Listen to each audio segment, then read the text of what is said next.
Friday Hears. Alex Rojas, art advisor extraordinaire, is here with us today in the booth. We're going to get into it, talk about art advising. Let's heat it up. Alex Rojas is an art advisor helping clients discover and collect artworks that reflect their personal taste, values, and long-term goals. With nearly 15 years of experience in the art world, Rojas holds a master's degree in contemporary art and museum studies and has experience at leading galleries and institutions across the United States. Thank you. Whew. Happy to be here. Intros. Still getting the hang of it. But it's awesome that whatever can be cut out and she's going to make the magic. Yeah, that's the goal. That's the vision. Alex, thank you for joining us today. Thank you for having me. Happy to be here. So many things to get into. Just the world of art advising. I think even for myself, there's still so much to learn, but a lot of people are probably not familiar with your business. You're just coming back from Art Basel Miami and all the events and festivities there. But maybe first up, tell us about what goes into the nature of art advising. What do you do? How do you tell people about what you do when you're out on the town? So at a very basic level, what I help clients do is buy art. And depending upon their interests, what strategy they want to take, that can take a lot of different lanes. But it really is helping clients either fill a home with art they want to live with, build larger scale collections, have larger ideas in mind for what they want to do with their art. And I work with clients one-on-one to figure out, based upon that level of interest, what the best strategy is, whether they should be collecting emerging or modern contemporary masters, or a mix of all of that. Yeah. Would you say that primarily clients are people coming to you with very little art experience and they want you to really take the reins and bring them up to speed? Or is it more people who are experienced and just want kind of an additional fresh experienced pro to help keep them on track? It's definitely a range. Okay. There's a younger generation of collectors that are coming in, I'm sure you know many of them that are coming into the space that have dabbled a little bit, but they want to make smarter decisions. They want someone who's on the ground, getting intel about art of their time, what's going to be important in 20 years. And so they've dabbled, but they want to dive deeper and be a little bit more serious. Okay. Sometimes there are people that come to me that they're building a new house and they want objects that will not only speak to their taste, but again, are smart buys. I think you can be really intelligent in collecting, and that doesn't have to mean investment focus. That can just be smart in what you're buying. Yeah. And smart not only in the dollar signs, but smart in, does it actually align with the story you want to tell? And having an advisor can give you a broader scope of that. So yeah, I mean, I do have some clients that have collected for a long time, but maybe they need to step away from collecting the way they were, i.e. they can't see everything and go to everything, so they need a helping hand to guide them through that. Okay. So it's a big range, and again, depending on the client's interest, what lane they want to take, they want to be really philanthropic focused. They want to help develop museums and collect artists and give to museums, or again, they just want to buy for a home or build a larger collection. And some of my clients don't live with a lot of their art. Yeah. These are things that hold time and place of the now, and they want to be a part of that conversation, but they can't live with everything. Yeah. In terms of the sweet spot of great art and great value, achieving both of those, I'm sure is this sweet spot. But do you also work with people, or even yourself, where they're willing to they don't care about one of them, and I want it to be great art, whether it's worth anything in 20 years, 30 years, cool, or I guess to your point, people are what's it going to be worth in 10 years? I don't care what it looks like. Yeah, I mean, I don't have a crystal ball, so I tell all my clients that the starting point should be joy. You know, you should be buying things, interested in artist stories that really move you, compel you to something. And actually that feeling doesn't even have to be joy. But are you okay with, in 10 years, if this has lost its value completely, are you okay with living with it? Yeah. Or at least having it still in your collection? And you're right. Obviously, the sweet spot is it holds its value and it's great art. And some people, for them, it's okay that it won't hold its value. They feel compelled to live with something. They connect enough with the artist story they'll buy. Other people, and you know, predominantly the main reason to have an advisor is just for that guidance. Again, I don't have a crystal ball, but to say, hey, based upon what I do know, the trajectory for this artist, the conversations that I'm hearing people have, the people that are collecting this artist, there's a really great trajectory going forward for what their price point will look like in 10 years, what the value of this work will be in 10 years. But I think too, this is something that I tell every client also when starting out, is there's a number that is a threshold. And at a certain threshold over that number, whatever it is, maybe it's 10,000, maybe it's 50, maybe it's 100,000 for some collectors, that over that number, they want a lot of information, research, knowledge behind the purchase. Under that number, they're okay to be a little bit more risky and say yes to things. And having that number in mind going into even a fair, for example, like going into Miami, allows people to make decisions on the floor about things that they love and just feel attracted to versus, okay, I see something here. Let's have a conversation. Let's step away. Let's do our research. Let's look for other examples of the artist. And so that's just something I advise clients on the outset. It helps them make decisions for how they want to collect too. So is that like just a policy that you've sort of, that's revealed itself to you as you've built your business, of like knowing that everybody's got a line and then you define it with each client? Or is it unsaid? And no, it's definitely not. It's not policy, but it's definitely not unsaid. It's something that I actually am super open about.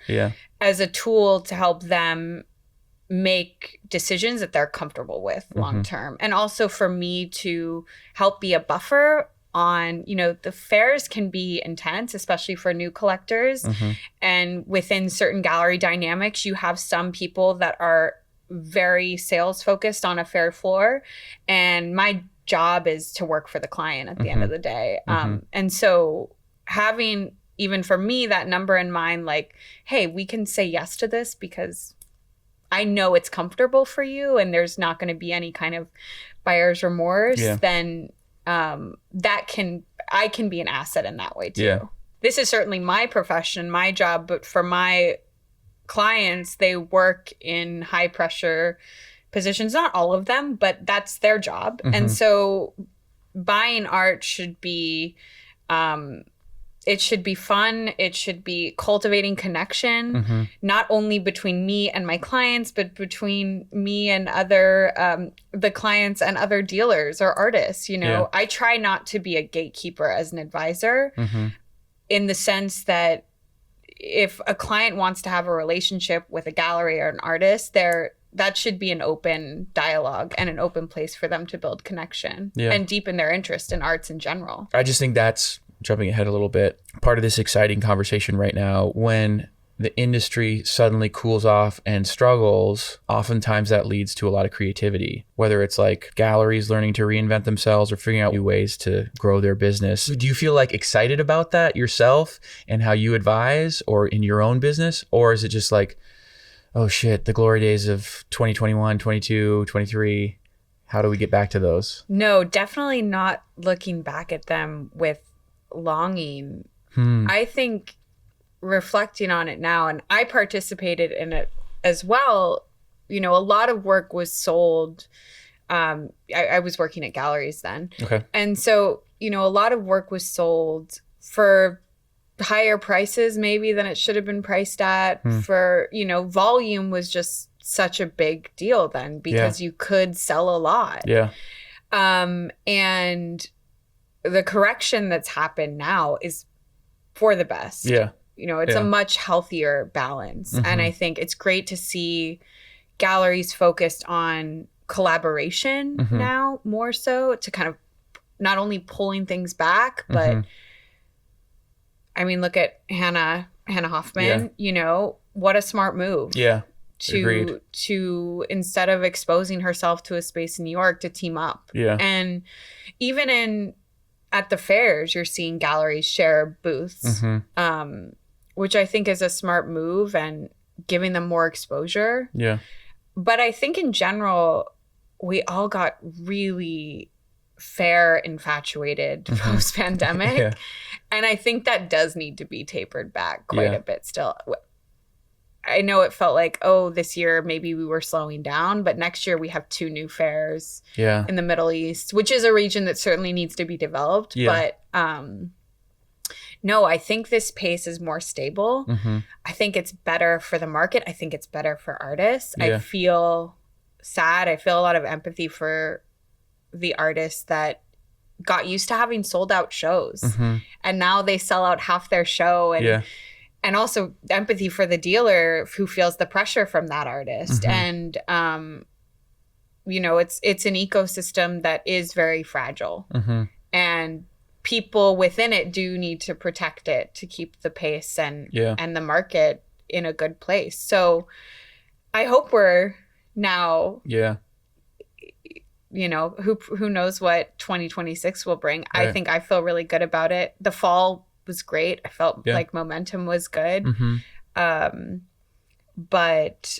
definitely not longing for that reset. I mean, it's great to make money. We all like to make sales for the artists and everyone, but this is more stable. And from my perspective too, it's better for collectors to be at this slower pace as well. So there is a natural supportive role that you play, that you find that kind of sweet spot with collectors. Are there times at which you've had to push at all? Like, I know that's such like a bad word, but like when you might know that it's a great opportunity and someone's like, I'm not sure. And you kind of feel like they really should push themselves to go for it, or vice versa when they're like, this is rad. And you're like, that is not rad. Yeah, definitely. Collectors have missed out on things and then have come back a year later and thought, we really should have, moved on that. And as an advisor, there's only so much I can do to guide a collector and show them that it aligns with what they're interested in, not only aesthetically, strategically, long-term. I find myself, I'm very lucky. I think I have a lot of clients that they've hired me because they value my opinion. And if I say you should really go for this and it's within a sweet spot of price range that's quite comfortable, then they'll say okay. But I find myself saying no more than I'm saying yes as an advisor. Oh, cool. That's probably a good sign, I would imagine. Yeah, I work for the client. I'm same way as a wealth advisor, same way as, a lot of people would work with any sort of advisor. They want to know that the people on their side they can trust and are looking out for their best interests. And I'm very honest when I think, hey, if you love this, let's go for it. But I don't think this is right for you. I don't see the long-term value in this artist. I don't think they're part of the conversation you want to be having. Interesting. Let's look at something else maybe. Yeah. That's such a everything, those 3 lines you just said, I was like, wow, that's really professional. Like it feels like non-threatening, like non-judgmental, but like this is just a very astute way of. And again, if they love something, let's do it. If you feel strongly about it, that's what art should be. We were talking about the collection choices we've each individually made over the years. And some things that I have, I don't even necessarily want to live with anymore. But in the moment, I felt very strongly and no one was going to talk me out of that. And I'm really there to support and guide, but at the end of the day, I can't control the collector. So you got to release open-handed. Yeah. But I think the no's are super important in building trust long-term. And I've seen clients be incredibly grateful for the no, even if it's a week later or a year later. And that's really what I think my purpose is at the end of what I'm there for is to help with that. As someone who struggles with no's, I feel like it is such an acquired skill. And if you have that gift and ability to really be honest and like hold the line and set a boundary, it's like, that's a superpower. Well, it's the best part. I guess a funny thing to say. It's the best part of what I do because in galleries, you have to sell a program. Mm-hmm. So you stand behind a program of artists, even if you don't think every single artist within the program is one you'd personally champion or one you think has a lot of longevity. Mm-hmm. You're still gung-ho because it's your job to sell them. Yeah. So now that I can just have that freedom to really be honest and discerning with a client, it's great. Sweet. You said you've worked at galleries before. What was the impetus to like go out on your own? So I was really fatigued by the gallery role, the gallery calendar. I think I started working in galleries in college, and obviously pace in post 2020 picked up a lot. Yeah. And I think the pressure to open show after show. Also, I have so much empathy for all my my dear friends that are dealers, because the job is not only to open a show, every other month, but it's also to be on the ground finding new artists. Supporting your current artists, seeking out institutional exhibitions for them, going to all the art fairs, planning the fairs strategically. And then on top of that, that's just the artists and kind of and managing operations side. But then you also have to be developing new clients and selling your fairs and selling your shows and developing those relationships on both sides. And when you have a full art fair schedule, and again, why I don't envy our 2022, 2023 days is when you have, your February to June, almost an art fair every single month. And then in the fall, September, October, November, December, I guess not November, but you're spread so thin. And I felt pretty fatigued by that schedule and that calendar. And I honestly felt like working with artists because you're spread so thin, it stopped becoming the priority.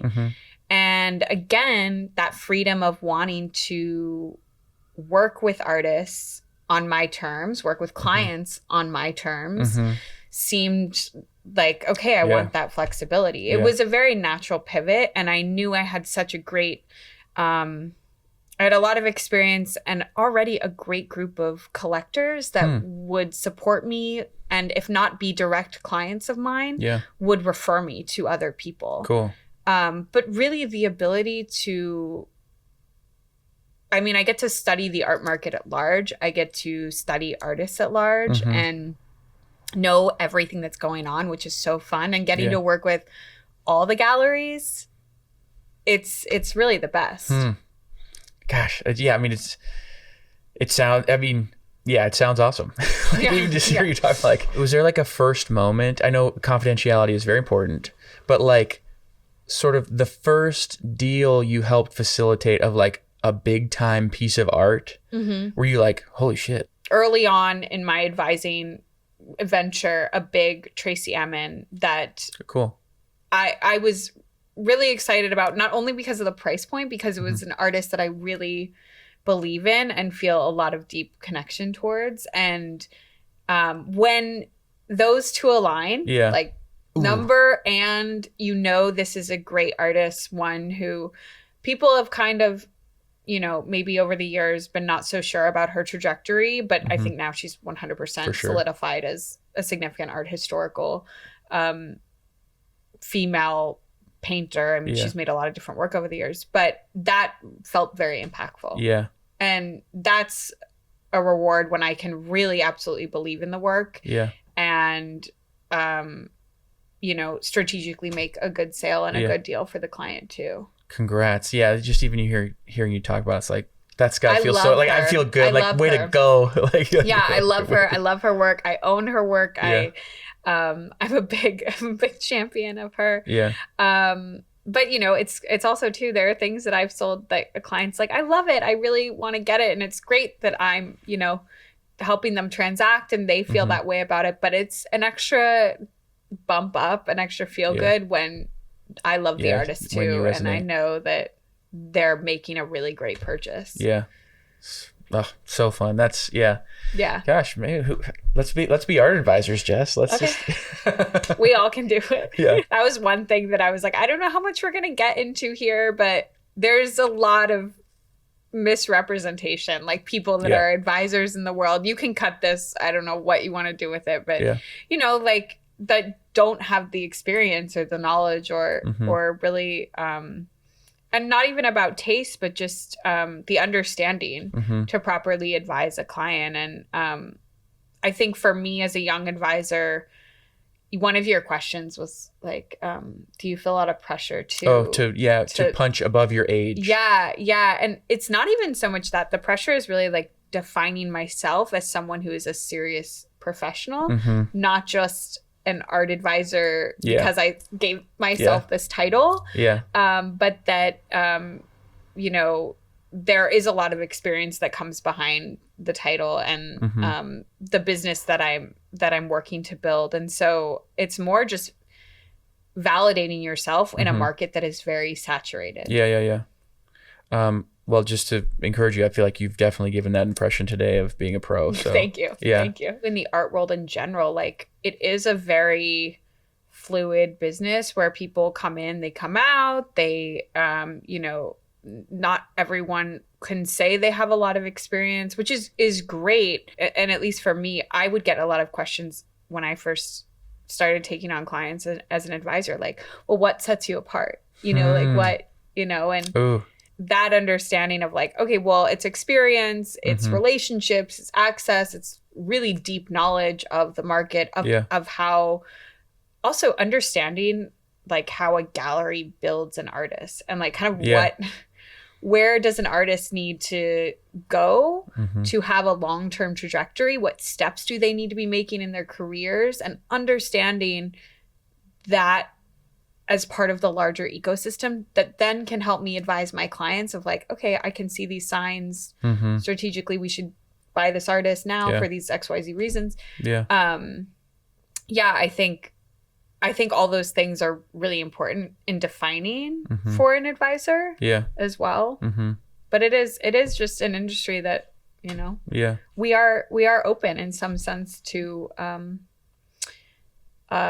bad actors, misinformation, that kind of thing. Yeah. And I think too, there are all different advisors. There are a lot of us, but there's so many and there's plenty of room to go around. Like an advisor that jives well with me, might not jive well with another advisor and vice versa, and this is all my clients,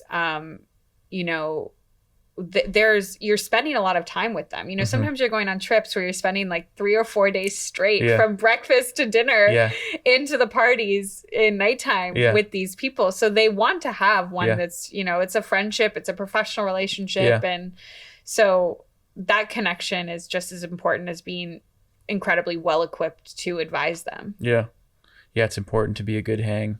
You got to be a good hang. Both sides of the table. Yeah.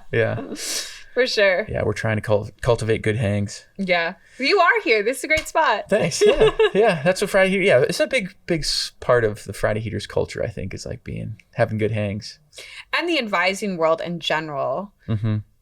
You must see this because, as we talked about, you meet a lot of advisors, but it's kind of the Wild West. Like anyone can say they're an advisor, and anyone can say they have something, and will tell you that there are a degree of separation between the object and the client when really there are 3 degrees. And so it can be intense and stressful at that level. And you really have to cross your T's and dot your I's and have people you can trust and talk to with information. Yeah. I would imagine too, like, just going, meeting new people. And if you don't know another advisor or a certain dealer, like, you got to be able to hit up the existing people that you do know to, double check. Yeah. I actually try, because of how crazy things got in the last 2 years, when the market was last year and the year before kind of in its worst place that it has been in a long time, people on the secondary were really trying to cultivate business. And because of that, it got a little, I think I was seeing a lot of deals that maybe weren't, I was not participating, but I heard of and saw a lot of deals that maybe weren't so kosher, or there was a lot of misinformation. And so I try to back away from that a little bit when the market's in that rough place. Yeah, I remember this is Basil Paris, not this year in 25, but last year in 24. I was in a conversation and someone had said that you really could not find like an empty showroom around the city to stage a piece of art, because so many of these private deals were taking place that, people would end up, there was no place to show the art, so there would be hotel rooms or whatever. I believe that. This is like outside of the gallery world, and just that's how many private deals people were trying to get done, I guess. Yeah, and if you don't have reputable or experienced people handling them, you can really get yourself in a lot of trouble, a lot of bad deals. And I'm just hearing you talk about it, I'm just like, it's so fun. Like, I don't know, for whatever reason, it's really fun. It's super fun. I feel incredibly grateful that from being in galleries and in museums, that I feel I found my place that best suits how I want to work with who I want to work. Yeah. So and it's a great gig, which is why so many people want to be advisors. What do you think makes a good advisor, a great advisor? Is it taste, deal making? Is it actually like detachment from the works and like really focusing on your client? Or I definitely think it's deal making for sure, but I think it's an ability to understand your client and what their needs are. That's what makes a really good advisor. We all have different taste, and the things that I'm buying personally, that I'm collecting, are not necessarily what my client's taste is, and every client is different. So you have to be malleable and able to bend to responding to what your client wants, and just understanding where that is taste-wise, aesthetically, financially, strategically. That's going to help you be the best advisor. I think too, experience in the field is really important. I think understanding how the galleries work, how the auction houses work, how artists work, I think that really aids in being a great advisor. And you're right too, in the sense of some detachment from the work itself or the artist itself, so that you can focus on what your client needs and responding to that and aligning with that. It can't be a personal aesthetic draw to it. Yeah. Another boundary that, like, it's not about me, it's the other person. That's a good question. Hearing you talk about the fairs, I feel like so much fairs are kind of like really easy to beat up on. No, everyone wants to be so negative about their fairs. Given what you do, it feels like a great ecosystem and part of the industry. It definitely is. Yeah. I think it's essential for what I do. We're talking a lot too about the next generation of collectors and wanting to bring in new collectors, and the fairs are the best place to do that. For people who can't go see shows on a regular basis, that they can walk into an art fair, no matter if it's at the Grand Palais or a convention center, and see a lot of great art. And as you were saying, you got, early on recommendations to just keep looking, keep looking. And I tell new clients that too. Keep looking, develop your taste. Also be able to recognize what's a screen print versus oil painting, or, understanding materials and process. And you can get a lot of that done with a client at a fair. And for that reason, it's a great experience. And Paris, I loved. I felt like Paris this year was an incredible fair. I left that fair with my client feeling so energized by everything that was there. And that's what fairs should feel like. I know more recently everyone wants to hate on the fairs, and certainly it's a model that can be very tough for galleries. They're expensive. I think too, in the last few years, especially post-pandemic, fairs have become much more of a cultural experience than a transactional one in some circles. And that can be hard for galleries that, I need to sell still. Yeah, that need to sell. And, there's been some VIP days, I've said this, that, you'll go in and people are trying to touch the art on like a VIP hour. And obviously those aren't likely the same people that are trying to transact and buy. And so I think that kind of audience, while it's been great because it's definitely leveled the playing field for people to feel like the art world is accessible, it contributes to the difficulties that galleries are having in a really tough market when they need to make sales and they're paying all this money for this booth, and the VIPs that are there are not actually VIPs. So I think we're on a turn. I think we're turning a corner. I felt like Paris was great. The energy was good. The art was incredible. Also, natural light. You can't beat that when seeing art. Gosh, that setting. But, and Miami was really good too. Cool. And I think there are new people definitely wanting to participate in the market and coming in. And from what I'm seeing, I'm a younger advisor, and my focus is to cultivate the next generation of collectors, as I'm one of the next generation of advisors. And I think those new collectors, they don't want to do it the same way that's been done before. They want to collect in new ways. They don't really care about following in any kind of lineage or having entirely larger historical conversations with their collections.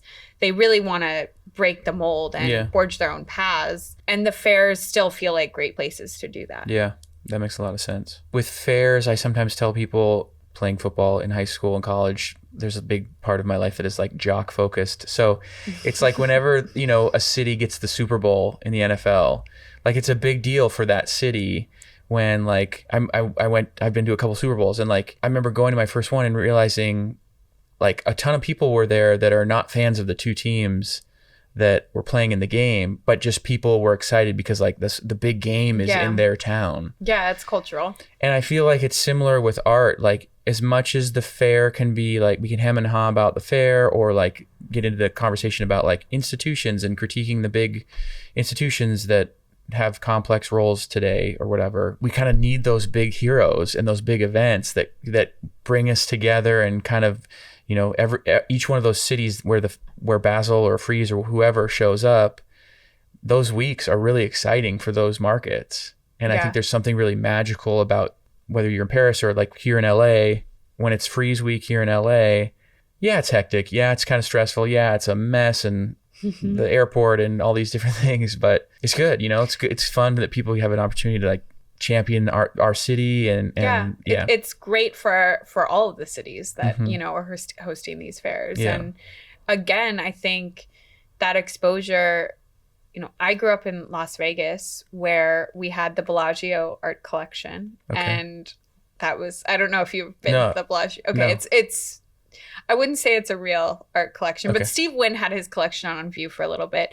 But I was just talking to someone who's another local Vegas person about this, but we don't really have exposure to contemporary art, modern art at a large scale. And without that, you kind of don't understand what art can be, what art means. I mean, the museum's opening there soon, and I hope that will be transformative for the city. But I think that's a great thing about these fairs, is that people can go and see a lot of art. They can engage not only with the fair itself, but with all of these satellite projects that are happening around the city. Yeah. And it is like the latest and greatest. I think like Emma will say that at times of just like it's the paint is still wet. It's like, yeah, it's a great way to see what the pulse of the art world and contemporary art is at. Yeah. And we have to remember that all of these galleries that are at the fair, they've been vetted to be there, so yeah, you're really getting the pulse of like, okay, what are essentially the gatekeepers saying is important right now. And it's cool that people that aren't like you and I that are in it all the time can go and see, okay, this is, what's been deemed as important. Yeah. And I think, just even that story is quieter when you don't have those big events. And like, sure, you can go to some great galleries in LA and discover that and forge your own path but it takes a little bit more of a lift, and you got to really figure that system out yourself versus like the bang for your buck you can get going to a fair and scoping stuff. Overwhelming, but worth it. Totally overwhelming on that note. Yeah. You mentioned access earlier. Yeah. And that got me thinking about like just kind of like what we're doing here at Friday Heaters is sort of like breaking down those like traditional white walls of a gallery to make it more accessible for more people.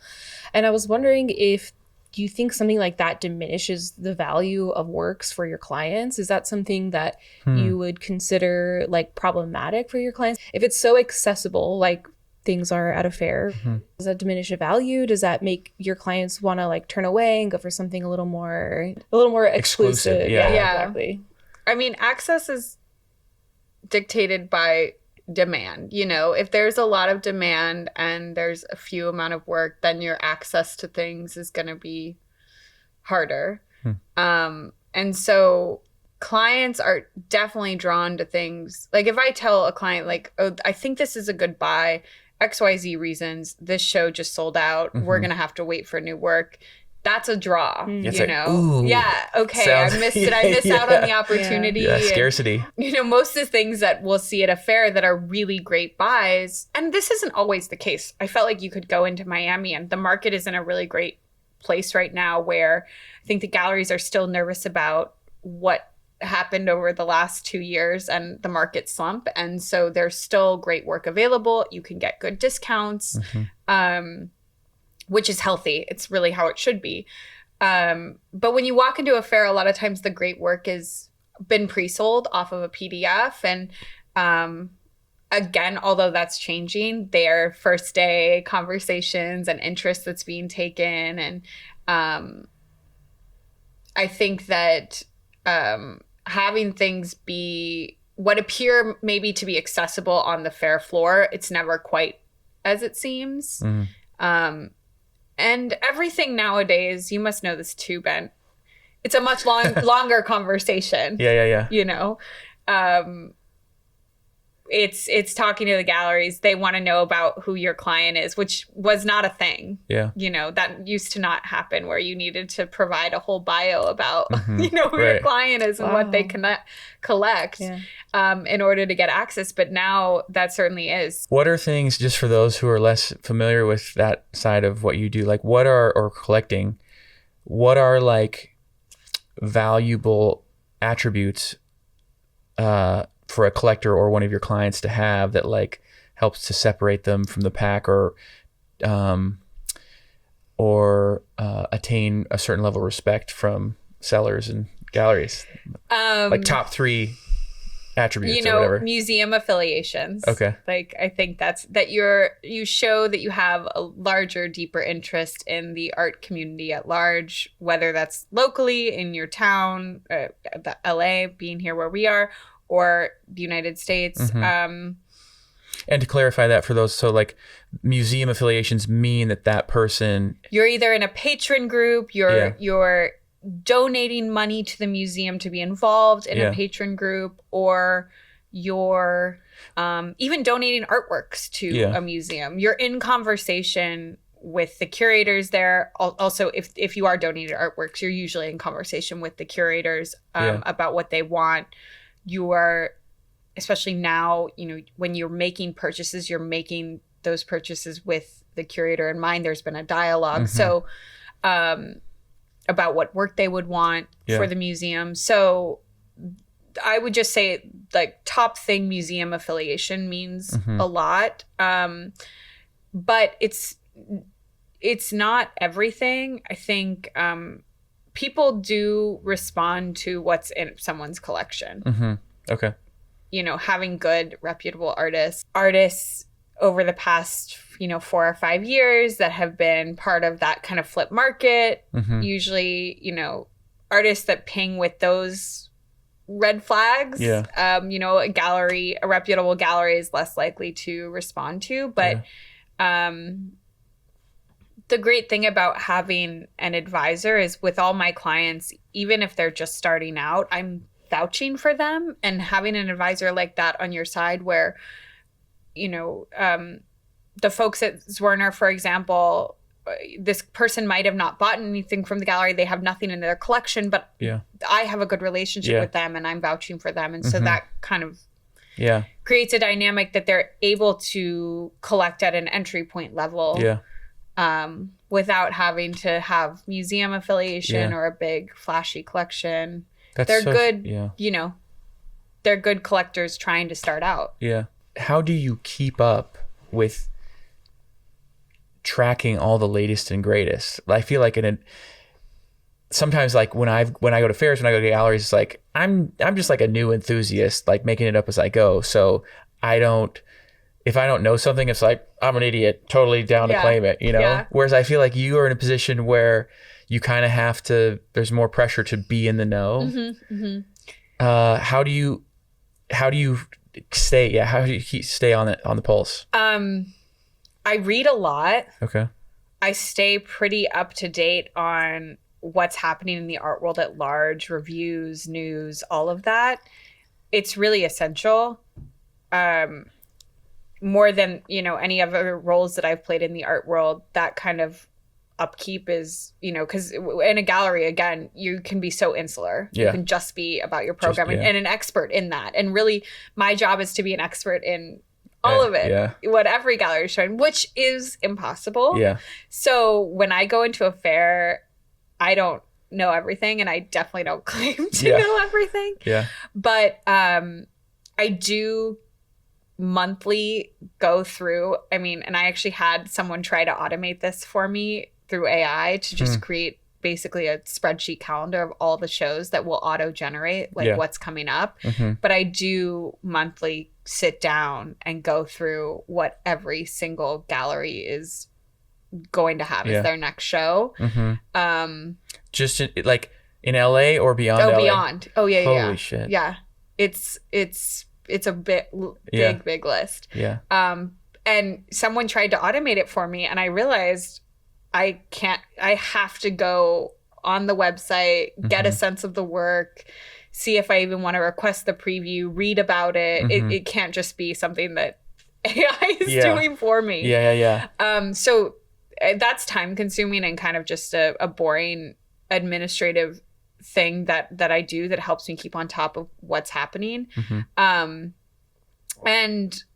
again, just talking to people, talking to not only the dealers about what they're looking at, what they're interested in, but talking to collectors that I've known for a long time, people that aren't even working with me as an advisor, but that I know have their ear on the ground, what they're interested in, what conversations they're having. All of that intel helps me not only know what's happening with the artist, but what could potentially happen in an artist market as well. You know, knowing that, this artist is going to be picked up by this bigger gallery, but that's not till the end of the year. This is, all of that intel really can help in strategy for me, looking out for opportunities for clients. Okay, we need to buy this artist now, or we can wait.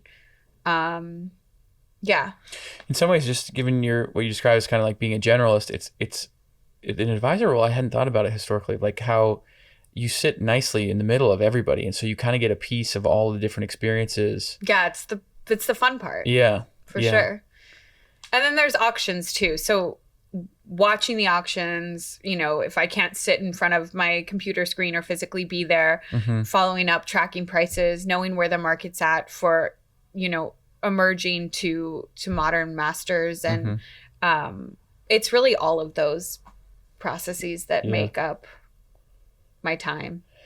Now, do you see like every show in LA live, or do you rely on Friday Heaters to bring you all Definitely of the... rely on Friday Yeah, Heaters. the video. That's good. You know, I like to think that we're I serving see a lot. role. I see a lot, but no, you need some support, and you're definitely helping in that lane. Yes. Yeah. How do you, I mean, do you feel like the impression I have is that you're on your business. Like, have you broken it up into like systematic, like X amount of days to go see stuff in person, to X amount of days to track auctions? It's just kind of like every week's like, whoa. It really depends, because one week I might have a 2-day install that, you know, gets in. So obviously it's all of this admin, research, development side, but then there's also all the client facing side. And, you know, 2 days I might have a big install, and then I have a day where a client's like, hey, I'm going to be in town. Let's go see shows. And you kind of just fit it in wherever you can. You know, I love having my own business. And right now that also means that I'm really flexible and I work every day. Yeah. Yeah. Monday through Sunday. Yeah. Which is so good. I feel like but it's fun. Yeah. I this love is it. the time to do it. Yeah, for sure. Coming from the music industry, and I remember when we were a small band from Portland starting out, and you'd put a song out, and it was like early days of like social media and Spotify, and you know, you'd get like a couple hundred streams or a couple thousand streams in like that first day or first week, and you're like, oh man, like I guess not that many people are into it. Meanwhile, like there's millions of people on the internet that just don't know you exist or don't know. And so hearing you talk, I feel like it's similar yet again with the art world, whether it's you cultivating new clients or galleries, new buyers, or new patrons for institutions. It's like there's still a lot of people creating wealth, a lot of people wanting to support and engage with culture and collect. And I think sometimes I wouldn't be surprised, like if we could all zoom out on the grand humanity, like that, like it's still a very small slice of humanity that's like in our world and deeply invested, and there's the potential for way more people to get in the mix. Yeah, for us to like bring more people in. Yeah, I mean, I think there's so much potential. Yeah. You know, even in LA now more than ever, I think there are a lot of young people that want to be involved in the arts, and we forget that it seems so easy to get into. I had someone ask me, you know, I had a few different people with me in Miami during Basel, and I mentioned to someone like, oh yeah, I have this kind of few new clients I'm working with, and I think it will lead to more potential business. They have a lot of people in their circle that also want to collect. And she said to me, don't you think they already have advisors or like already have some kind of entry point in? And I think we think that people can easily enter our world much more fluidly than people actually can. Yeah. And so that's been interesting to see, is that there really does need to be those gateways and openness to welcoming people that are ready to start at all levels, even really the lowest level. And yeah, I think I can see there are definitely more people jumping in. Yeah. Yeah. Amidst the lifestyle that you lead, jet setting, jumping around, seeing different shows. Are you kind of at a phase of life and youth where you just send it and figure it out as you go, or like in order to stay healthy and like on top of wellness, you structure some sort of like exercise practice or nutrition or supplementation or any sort of health and wellness protocol? In my 20s, I would send it, but I don't anymore. Okay. It's all about balance now. Yeah. And like working in the art world long term, you have to find that. Yeah. I have my tools. I don't drink at work. I almost rarely drink, but definitely not during my like Miami work things. I don't drink. Smart. That, you know, curbs a lot of bad behavior, but also no hangover, and health wise, you know, you just feel better throughout the week. And I do bone broth every single morning. Interesting. That's my hack. That's your hack. Even when I travel, I powder. Wow. Yeah, I bring powder, and it's the first thing that I do every morning, and I swear by it. Wow. Yeah. Are you a coffee drinker? I am. I drink a lot of caffeine. I love coffee. Okay. But yeah, an exercise I could be better at, but I've got a great personal trainer, and I'm going to give her a shout out. She's an Art World. She's got a few other Art World girlies. Love that. But her name is Irina. Yeah, I actually met her through Esther Kim Verrett of Very Small Fires. Okay. Yeah, she would train us. She would come to the gallery some mornings and train us in the big... Yeah, you got a big open space, I guess. I know, that's sick. I never thought of that. And she would train, like me and Sarah and Esther. Yeah. We had another gal named Mallory, and So... Genius. Yeah, and she's awesome. Yeah, you could. I feel like then you could also, as a now, did the gallery pay for that? Yeah. Esther would do it for us, and she would get her workout in, and we would get to. Wow, spread that gospel. That's amazing. I feel like every gallery should do that. I will say too, David Kordiansky did a yoga class. I don't know if he still does this. This was like 8-9 years ago. Okay. But he would have I think the guy's name was Jason. Then we would do yoga in the gallery, and he would you guys can stay after work and have Jason come and teach you a free yoga class. Yeah.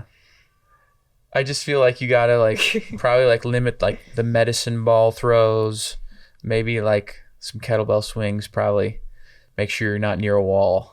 You have to take care of yourself in this world though, for sure. Yeah. For sure. But as long as you're, people are finding different ways to do it. Luckily, no art was damaged in the process of any of those so good extracurricular exercise activities. People sometimes expect sort of my whole cultural world to be very much art, which it is, but I talk about my algorithm at times. My algorithm does not always skew just art content. It's still very health and fitnessy or music. Do you have things that sneak into your is fashion and design part of your life as well, or things that pop up?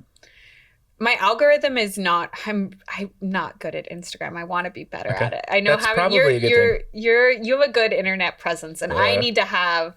That's 2026. Is I need to have an internet presence. But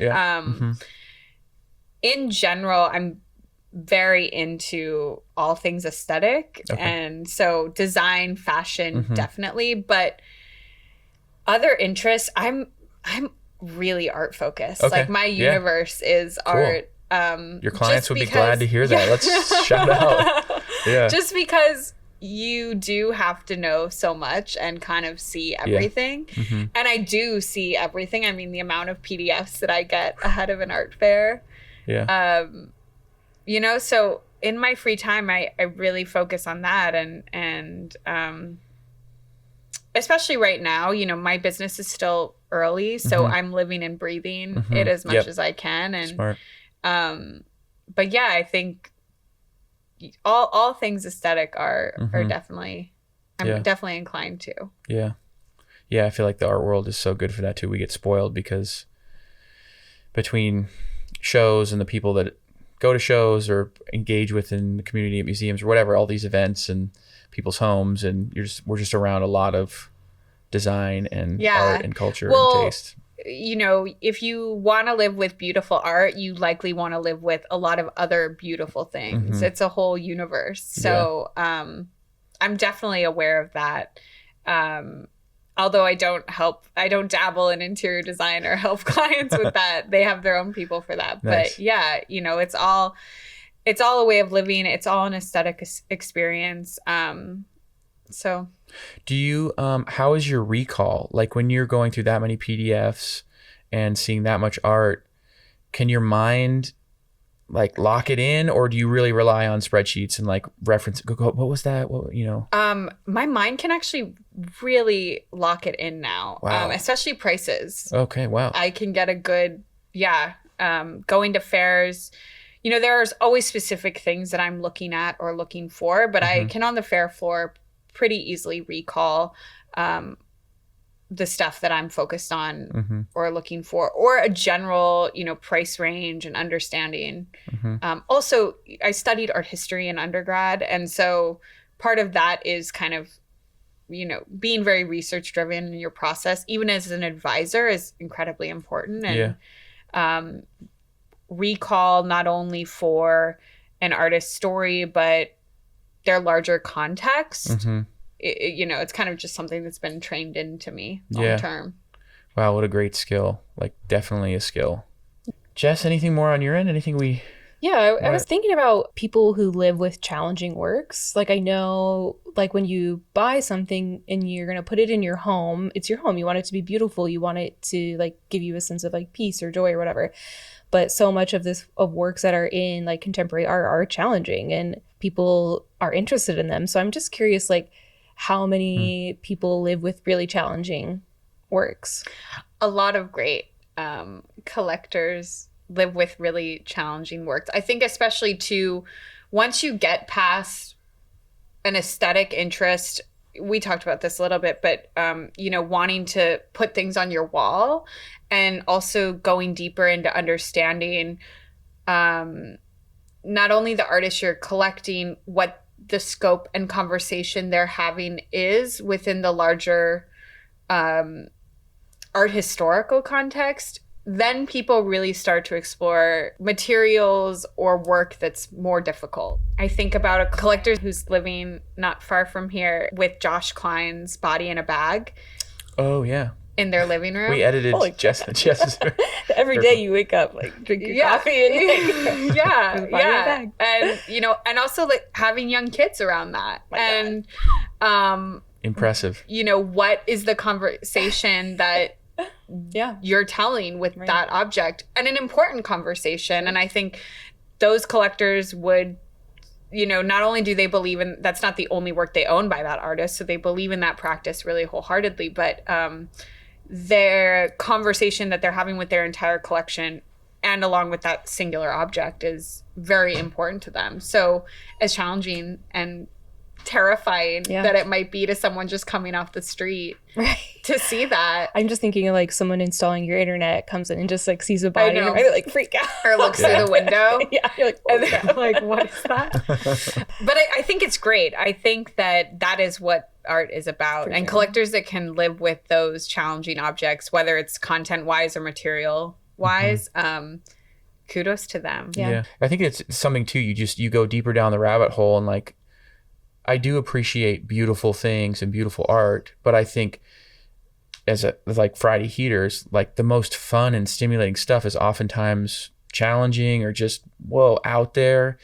And the longer I hang around, the thought of also living in amidst, like, beauty and tension and challenge, I just respect it a ton and really admire it. And I think there's something about it encapsulating, like, the whole human experience and not being afraid of the whole spectrum of beauty, emotion, tension. Yeah, I think that's what good art should do, is it should engage with the human experience on a much larger, complex level. Yeah. I think, too, for people living with art on a larger scale, it's important to consider the artist's story that's being told, and does that object hold that story? And you might have, one work by an artist that holds that story, but maybe it's not the exact work that you wanted, but it is that living, breathing kind of output of the human experience. And so that you can, I feel like I've bought in things personally that maybe it wasn't the exact work by the artist that I wanted, but I love their ecosystem. I love what they're about. I love what they're doing. And that I get to walk by that every single day in my home and think about that, and think about not just the specific object, that singular work, but that whole ecosystem of the artist world is really important to me. Yeah. I love that. I mean, and again, for those of us who keep going down the rabbit hole, that I really resonate with that. Well, my piece of advice then, love that, for a new collector is, or someone wanting to get into the art world, would be see as much as you can. Advice that I've given, advice that you've received. Yeah. I know that. See Yeah. as much as you can. Yeah. You can ask for a 10% discount if you are buying art. Yeah. Love that. I get that question a lot. Please ask for a discount. You should get a discount. 10% is courtesy. Yeah. And buy art that aligns with a story that you want to tell. Yeah. You know, for your future that feels impactful to you.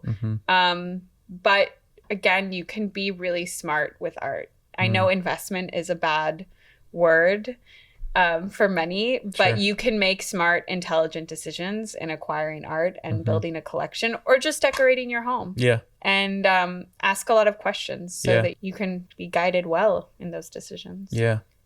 Well said. Can I play a little game? Yes. I just made it up. So Yeah. Love it. I'm going to need your help as I Okay. explain this to think Yeah. of some more options, but it's called Advise Me Right Now. Okay. And I'm going to just love this. throw some things at you. They're going to be like really abstract, so don't think about it too much. Just gut reaction. Okay, I what love would you this. like advise me? Costco hot dog. Go for it. Okay. Nice. Public freak out videos. Avoid. Spotify Wrapped. Yes. Go for it. Erewhon juice. Hot take. No. No. It's a No. no. No. What about an Erewhon It's not smoothie? that Oh good. yeah. No. Is it different? Okay. Go to creation. Oh. That's the spot. Yeah. I'll take your advice. Do you want any of my opinions? Do you want any of my, Oh, my sorry. advice, Jess? No. Ben, we left you out. You're not the advisor here, but I was just like, wow. I have a question for you though, Ben. Sure. What artists are Thank you you. looking at? What are you into right now? Ooh. Did you catch anything from Miami previews that you thought was cool? I don't know if I'm like such an early adopter, even with heaters, that I'm like catching stuff like before anybody else knows about it. Oftentimes I feel like I'm in like wave 2 when it's already been kind of put on people's radar. I would like the galleries to know that send me PDFs. Like I look at them all. I love to look at PDFs. There's really no PDF that I get at this point and of course I'm not signed up to everybody's list, but I probably get, You can't respond to everything. yeah, I probably get like 30 galleries that are like, that I really care about and have stayed in conversation with. I thought those Victoria Gitman paintings were so sick at Gabali. Yeah, those were so cool. They really blew I've my been brain. following her work for a little bit. I mean, especially those with like the fur. It was just like the tiniest of strokes, just how they're painted. Also, a huge fan of Lauren Satlowski. I love Satlowski's name. Did a studio visit. She just had a show at Timothy Taylor. Timothy Taylor. Yeah. Yeah. Loved some of those paintings. It was in New York. I didn't get a chance. I did a studio visit before stuff was done, but definitely looking at Satlowski. Yeah, she's cool. Super cool. This was one thing I thought about saying today, and you can include it or not, but like there's too much art in the Yeah. world right Mhm. now and Yeah. on the market. Mhm. Like, and there's a lot of bad art. Yeah. And that is kind of just a response to the system of people selling things and selling everything that they could. And some people taking advantage of that system and Yeah. peddling things that like, hey, let's be real. This isn't good art. Yeah. You know, and this shouldn't be worth 10,000, 20,000, 30,000, 50 plus. Yeah.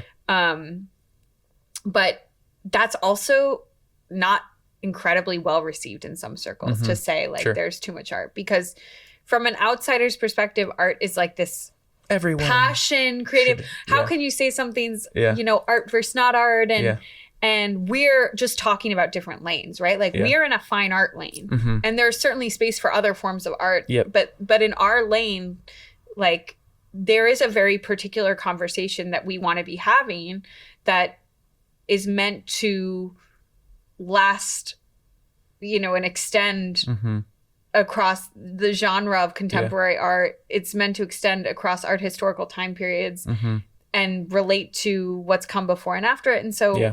you know, not Absolutely. everything falls within our lane. Mhm. And I mean, there's lots of great outsider art and self-taught artists that deserve to be Sure. in the conversation Absolutely. of fine art, either because they're exploring material in a way that is incredibly unique, or even the final product itself is saying something larger about human expression in a way that is thought-provoking and enough to, you know, be in conversation with these artists, not these artists that are better because they Right. followed all the tracks, The but pedigree, just because but just because they're a part of the conversation because of following those tracks. So there's some artists that go to and get their MFA that, right, don't make great work right, either. yeah, Thought-provoking.